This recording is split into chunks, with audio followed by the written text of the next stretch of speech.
warahmatullahi wabarakatuh. Saya Sindu Sanjaya dengan NIM M1D1200034 dari Prodi Teknik Lingkungan. Dalam kesempatan kali ini, saya akan sedikit membahas serta memaparkan beberapa isu serta teknologi terbaru dari dunia lingkungan hidup terutama ya. Bagaimana menghadapi berbagai macam isu lingkungan yang terjadi saat ini di dunia. Untuk itu, saya akan sedikit memaparkan serta menjelaskan beberapa isu-isu serta bagaimana penanganan dari masalah lingkungan tersebut dalam kesempatan kali ini. Untuk itu, yang pertama saya akan menampilkan sebuah data berkaitan dengan tingkat sampah di Indonesia dari tahun 2016 sampai dengan tahun 2020. Benar sekali, saya data ambil dari Kementerian Lingkungan Hidup mengenai tingkat sampah di Indonesia. Dan bisa dilihat bahwa tingkat sampah di Indonesia dari tahun 2016 sampai dengan 2020 pada dasarnya secara rata-rata itu mengalami peningkatan. Mengapa saya terlebih dahulu mengambil data mengenai tingkat sampah di Indonesia? Karena tingkat sampah di Indonesia ini sudah sangatlah tinggi sekali dan perlu segera ditangani untuk menanggulangi ataupun menghadapi permasalahan sampah di Indonesia ini. Seperti yang terlihat bahwa di tahun 2016 saja Indonesia sudah mencapai 66 juta ton per hari. Kemudian pada tahun 2017 itu mencapai 64 juta ton per hari.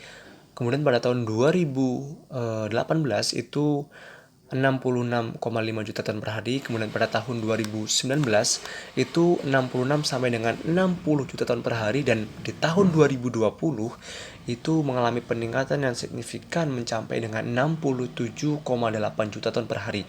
Hal tersebut karena masyarakat lebih banyak berdiam diri di rumah, kemudian menghabiskan ataupun menggunakan barang-barang instan seperti berbahan dasar plastik. Masyarakat lebih banyak di rumah karena kondisi pandemi yang saat ini. Lalu bagaimana sih cara kita menghadapi permasalahan sampah yang masih ada di Indonesia? Untuk itu, dalam penyelesaian masalah ini saya mengambil sampel dari negara Swedia, sebuah negara yang sangat maju dan juga bersih. Dan di Swedia ini ada beberapa kebijakan serta inovasi dari pemerintah dalam menanggulangi sampah di negara mereka. Bahkan Swedia sendiri sampai-sampai mengimpor sampah karena sampah di negara mereka itu sangat sedikit ataupun kurang dalam untuk menghasilkan atau menguntungkan mereka. Jadi sebenarnya apa sih yang menguntungkan mereka dari sampah? Untuk itu saya akan bahas dalam kesempatan kali ini dan mengapa saya mengambil sampel ini dari negara Swedia. Jadi dikutip dari beberapa informasi yang saya dapatkan di internet bahwa ternyata di negara Swedia itu ada beberapa kebijakan yang diterapkan oleh pemerintah berkaitan dengan penanganan sampah di negara mereka. Yang pertama adalah dengan cara pemilihan sampah dan daur ulang ya. Pemilihan sampah dan juga daur ulang. Jadi masyarakat Swedia itu telah terbiasa membuang sampah dan memisah sampah ataupun memisah-misahkan sampah, kemudian sampah plastik, kemudian sampah organik, kemudian sampah buangan rumah tangga ataupun dan lain sebagainya. Itu secara kesadaran diri masyarakat itu sudah memisahkan sampah tersebut. Dan yang perlu diketahui sekali lagi, yang kedua adalah memberdayakan barang bekas. Nah, di negara Swedia sendiri pemerintah sudah memberikan pusat-pusat pembuangan ataupun daur ulang sampah di setiap 300 meter pemukiman. Jadi tidak terlalu jauh dalam masyarakat membuang sampah, sehingga masyarakat juga lebih mudah dalam membuang sampah mereka. Selain itu mereka juga telah terlebih dahulu memilah sampah-sampah antara sampah plastik, kemudian sampah organik dan juga sampah kaleng. Mereka sudah memilah tersebut sehingga memudahkan pemerintah ataupun instansi pihak kebersihan dalam melakukan pemilihan secara jangka yang besar, dalam skala yang besar. Kemudian yang ketiga, setelah dengan 300 meter per pemukiman itu ada tempat pembuangan daur ulang, pemerintah juga menetapkan sistem pen system. Apa sih sebenarnya itu pen system? Di mana pemerintah menyediakan reward ya dalam bentuk uang bagi setiap botol atau kaleng bekas yang ditaruh di fasilitas daur ulang. Bahkan pemerintah sampai memberikan reward bagi masyarakat yang membuang sampah. Logikanya seperti ini, apabila masyarakat semakin banyak dalam mengumpulkan sampah ataupun membuang sampah kaleng, mereka bisa mendapatkan reward dari pemerintah atas pembuangan ataupun membuang sampah secara baik ke daur ulang, ke tempat pembuangan daur ulang, dan mendapatkan reward dari pemerintah. Tentu saja hal tersebut dapat mendorong masyarakat untuk lebih bersemangat kembali untuk membuang sampah di tempatnya. Kemudian yang keempat adalah peran dari produsen. Selain dari peran masyarakat itu sendiri dan juga peran pemerintah, pemerintah dari pihak Swedia juga melibatkan peran dari produsen, di mana seperti perusahaan-perusahaan yang berpotensi untuk menghasilkan sampah-sampah ataupun limbah itu diajak oleh pemerintah untuk memproduksi ataupun melakukan inovasi-inovasi dalam menangani sampah yang mereka hasilkan.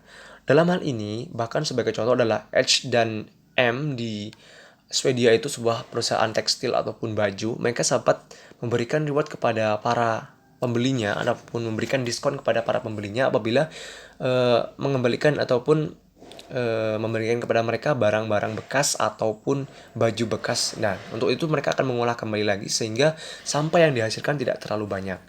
Kemudian yang paling utama dalam sistem pengelolaan sampah di Swedia itu adanya penerapan waste to energy. Nah, apa sih waste to energy ini? Dimana waste to energy sebenarnya tidak asing lagi dalam dunia lingkungan saat ini, karena waste to energy adalah mengolah sampah untuk menghasilkan energi yang lebih bermanfaat bagi manusia.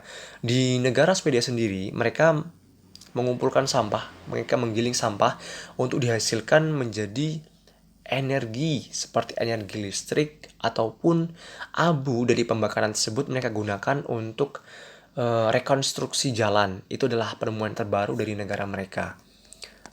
Secara lebih mudah bisa saya gambarkan seperti ini. Beginilah konsep dari waste to energy yang mereka terapkan di negara Swedia, di mana mereka mengumpulkan sampah, kemudian mengumpulkan sampah dan kemudian memilah sampahnya, kemudian diproses, kemudian akan menghasilkan sejumlah energi seperti gas, fuel, dan juga elektrik ataupun listrik. Sehingga pada umumnya mereka itu menggunakan konsep waste to energy, di mana mereka mengumpulkan sampah kemudian diolah kembali lagi untuk menghasilkan energi dalam konsep waste to energy ini. Nah, bahkan negara mereka juga sampai mengimpor sampah dari negara lain karena sedikitnya sampah di negara mereka. Mereka memanfaatkan sampah untuk menghasilkan energi di negara mereka. Saya rasa apabila kita menggunakan konsep ataupun regulasi seperti ini di Indonesia cukup efektif, karena di negara Indonesia ini masyarakatnya pada umumnya kurang menyadari adanya pentingnya sampah ataupun menyadari kurangnya kesadaran akan membuang sampah pada tempatnya. Ketika kebijakan ini diterapkan seperti tadi pen energy atau pen system, masyarakat akan lebih terdorong untuk membuang sampah pada tempatnya, memilah sampah, kemudian seperti itu sangat tepat sekali kebijakan ataupun inovasi dari waste to energy ini apabila diterapkan di Indonesia. Sehingga apabila kita menerapkan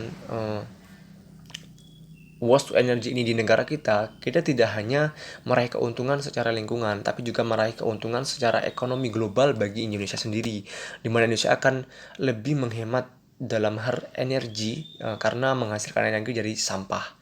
Untuk itu saya rasa waste to energy ini adalah salah satu strategi ataupun inovasi terbaru yang sangat tepat apabila diterapkan di semua negara, tidak terkecuali di Indonesia.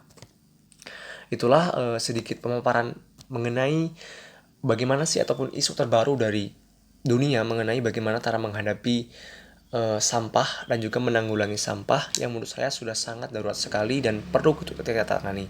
Untuk itu kita perlu menjaga bumi kita agar anak cucu kita juga merasakan segarnya udara, kemudian bersihnya bumi ini. Karena menjaga bumi sama aja menjaga cucu dan juga generasi penerus bangsa. Saya akhiri.